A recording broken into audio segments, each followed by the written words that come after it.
So 32 continued. Yesterday we did some derivatives using some rules. There's two different rules today that are super important, that are really like foundational things for the entire rest of the year that'll just come up again and again and again, and they'll go away and they'll come back and they'll go away and they'll come back. But one's called the product rule. The product rule, as you'd suppose probably from its name, exists for if you have multiplication going on and you have to do the derivative. I'm not talking about multiplication like by 5, because we did that yesterday just fine. Yesterday we had a rule for if we were multiplying by a constant. That was no big deal. We just left those numbers in the front to multiply. I'm talking about if one algebra cluster is multiplying another algebra cluster. So in calculus terms, when we have an algebra cluster, the most common name they'll use for that is U. And then if I have another algebra cluster, I need to give it another name, and I just call it V, because, you know, the alphabet, right? So if we're going to do the derivative of one algebra thing times another algebra thing, here's how this works. You copy the first algebra thing, and it would have to multiply the derivative of its friend. Then add. Multiplying is quite often in math linked to adding. That's not a shock. There's a lot of math things that multiply, add, go together. Then you copy the second thing and do the derivative of its friend. And if you got that out of order, it wouldn't matter a speck, because you can add in any order, you can multiply in any order. This rule is not that picky. You just have to do each piece times the other one's derivative, and then make sure those pieces add together. Usually just out of force of habit, I'll copy the first one first. It just feels like the natural thing for me to do. So if I give you this is a problem where we would have likelihood to use the product rule. There's one algebra thing times another algebra thing. So I'm going to copy the first algebra thing times the derivative of its friend. What is the derivative of this using yesterday's? 6. Then always add. Then I'm going to copy the other algebra thing that times the derivative of its friend, which is 3. And then we'll do math. Calculus is done, now it's algebra again. Question about the calculusness of that rule? So this would become 30. This will be next 41. Combine like terms.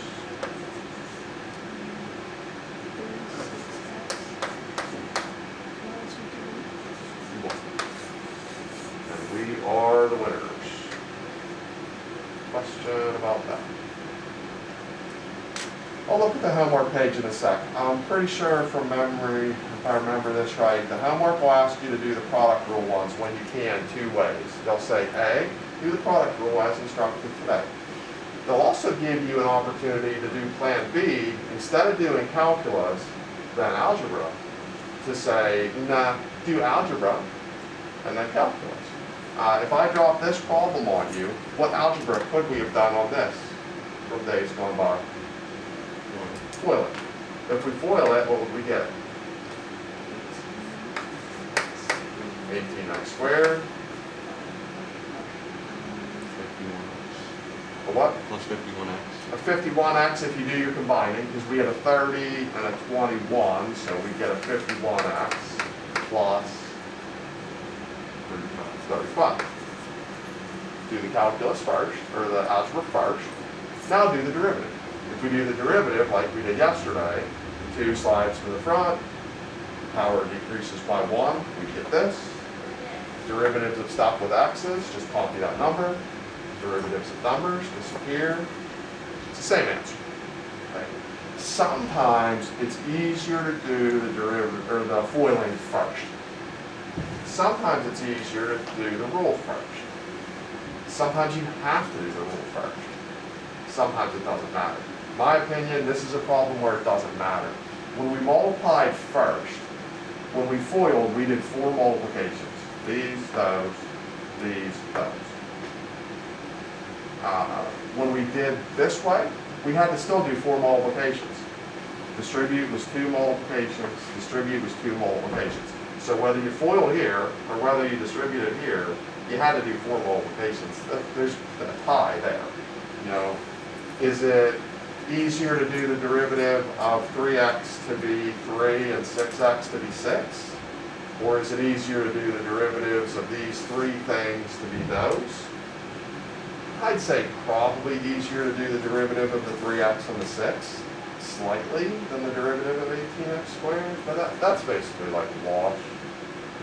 However, if this question had an x to the 4th and an x to the 5th, when you would do the derivative of this, it wouldn't be a number, it would be more parentheses. When you would do the derivative of that, it wouldn't have been a number, it would have been more parentheses. So if you'd start off foiling, you'd have the 4 multiplications from a foil. But if all of these pieces live on when you do the derivatives, you'd have a foil here with 4 multiplies. You'd have a foil there with 4 multiplies. That's clearly going to be easier to do by foiling first. Right? They're going to have you do it both ways, and you'll get a feel a little bit in your own life of the types of problems you'd rather foil first versus the types of problems you'd rather just do the rule first.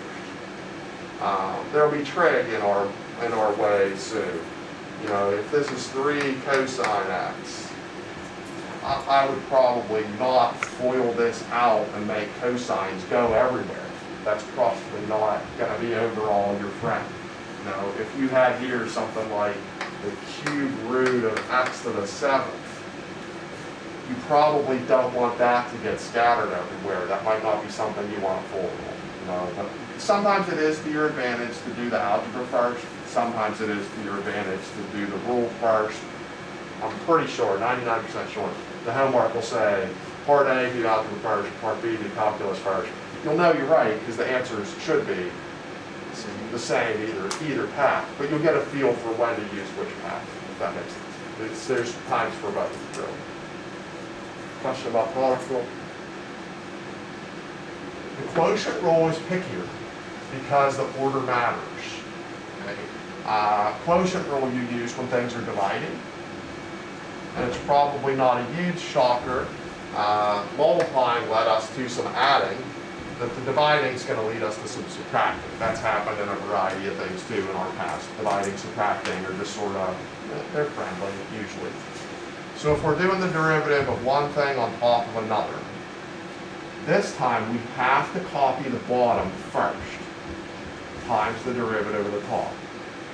Minus, copy the top, times the derivative of the bottom. We'll do algebra of an equivalent size there to what we just did, but all that's going to get us is a new top. There's still going to be a bottom that's going to be the old bottom, but squared. So it'll be a problem of this size to get the top. The bottom will be easy. You just keep the old bottom and square it. So again, order specific on this, because when we're subtracting, you can't mess with the order. So you have to copy the bottom times the derivative of the top. That has to be the first segment. Minus top times derivative of bottom. Be wary of this minus. I'm going to put a star there because this minus is haunted a lot of calculus students. When you're subtracting a bunch of stuff, what do you have to make sure you do? Change all the signs. If you miss one sign, down the tubes you go. Okay, so make sure that minus gets access to everything that followed it. So for this one, I copy the bottom, x squared minus 1. I would do the derivative of the top, which I'll let you do, is 2x. There's a minus. Then I'm going to copy the top times the derivative of the bottom, which is 2x. Really, what I should probably do now is draw the fraction bar and square the bottom and show another step. I don't want to do that. What I always just do personally is I just work out the top and I make myself like an answer space. Sometime when I get to answer space, this x squared minus 1 is going to be squared. I'm not going to copy that at every intermediate step. I just won't do it. I should do it. I should probably tell you to do it. Your college calculus teacher may do that. They're probably right. I just don't do it. I refuse. I'm not going to copy the same thing over and over and over again. It doesn't matter until you get to the answer. Only disadvantage of that is you might forget to put it. Okay, so make sure the original bottom goes in the answer and gets squared. But you don't, I'm not going to write that out every step as we work this. So distribute here, we get 2x cubed minus 2x. Here, if you're comfortable doing multiple moves, personally, I would distribute a couple things at the same time. I would put the 2x into these while I'm still putting the minus into those. So maybe that's a bad habit, but I don't like to write stuff down. I can avoid it. If I can combine two like moderate steps, I'm going to do it. If you're not comfortable with that, go ahead and step it out. I'm not going to criticize you for that. I just don't have the patience on the board to like just distribute into 2x and then come back and then distribute into negative. I'm going to get that all at once. So what are you going to get there if you go and be like me? What do you have? Negative 2x cubed and a negative 2x. Now I'm going to combine my terms, grand total, negative 4. And on we go. There is a tiny chance that you might get an answer here that could factor and cancel. Like if I wanted to really work hard at this, I could maybe make you a thing that all the distributing and combining and stuff could lead you to something like maybe an x plus 1. If I really wanted to commit to that, or if I just locked into it every once in a while, this bottom could factor to be x plus 1 and x minus 1. This x squared minus 1 piece could break into those. And since it's squared, actually both of these would be squared. If somehow you locked your way into an x plus 1 and you saw that, they would like you to factor, cancel this with one of those. Best answer would be 1 on top of a single and a square of the factors that you could make. Chances of that happening would be very small. Okay? But it could. Anytime you're dealing with fractions, there's a chance you might be able to do a factor cancel. Now, if I had a 3x on top of 6x minus 9, all of those numbers can cancel by 3. Like, could that happen? It could, but it's probably not going to because the bottom's going to be squared. So if the bottom's going to be squared, you'd have to like create 2 of those and do the cancel I showed you with one of them while the other 6x minus 9 stood intact. Does that make sense? But small chance that the quotient rule, could do that. Also small chance at the beginning that you could factor and cancel. I wouldn't rule that out, but I'd say unlikely. Like this factors x minus 1, x plus 1, but the top doesn't factor. So if you can factor the bottom, but you can't factor the top, that didn't help you. But if I went like this, x squared plus 2x plus 1 originally, now I can go x plus 1, get a nice little cancel. I'd rather do the derivatives of these little guys that survive the cancel than do the derivatives of the big guys before I factor. If that happens, that's legal. It's just unlikely. Factor cancel either at the beginning or at the end. Can't rule it out, but not likely. Well, that's what we're doing. The homework will be some of them bigger than what we did, but the style is the same. The rules are the same. For product rule, copy one times the derivative of the other and add the pieces. Quotient rule is bottom times derivative of top minus the reverse combo, and then the bottom gets squared. Question about the concept? I'm pretty sure about my homework advice, but let me look at the page just to be 100% sure. I'm 99% sure. 135 is where we're going. Same page is where we were. We're just doing the middle part where we did a little bit of a flyover yesterday. Yes, 17 to 22 says A, do the product rule, B, do the algebra function. Make sure your answers agree. 23 to 28, they are doing the quotient rule. They don't say they're doing the quotient rule, but it's fraction looking, so you're doing the quotient rule. 29 and 30 have -1 powers on them. What does a -1 power do? It flips that part. So 29 and 30 really are fractions like all of their friends. So make 29 and 30 be rewritten to look like fractions. They aren't on 23 to 30 doing like an A, B, do the calculus first versus do the algebra first. So you can make your own conclusions of what you prefer. You know, as you do 19 to 22, you'll get a feel for when foiling first was helping you. So maybe on 27, foiling first is a good idea. Maybe on 27 it isn't. It doesn't truly matter in terms of getting the right answer, but it is a matter of style. And by the time you get to 27, you might have a feeling for whether your style is more foil at, or whether your style is more deal with rules. Likewise, 28. Maybe it's worth foiling that at the beginning. Maybe it isn't. That'll be a matter of your style. I'll give you advice on that tomorrow as to what my style is if you care. 31 to 36, I would not look at the note that they gave you. The note that they gave you, I think, is stupid. What I would do on 31 to 36 is do something we talked about one lesson ago, 2 days ago. What can root x be rewritten as? X to the half.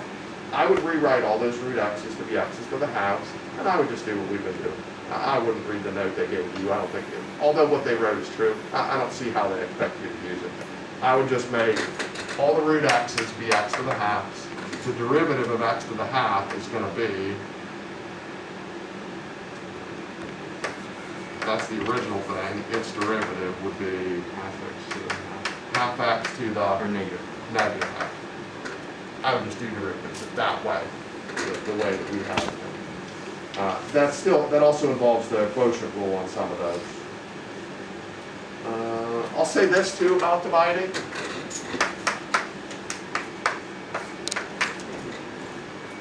That's not really a division problem long term. How can we deal with that? You could.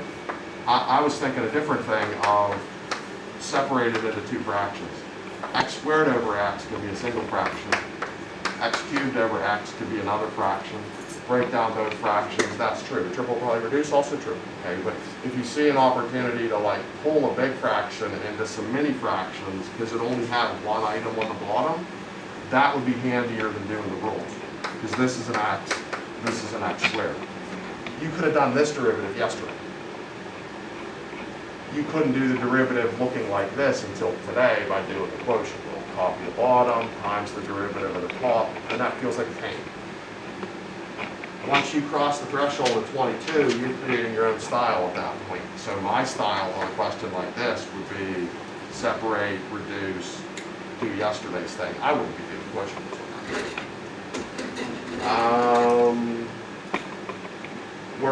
Working up to 40. A lot of that stuff I just said there actually applies to 37 to 40.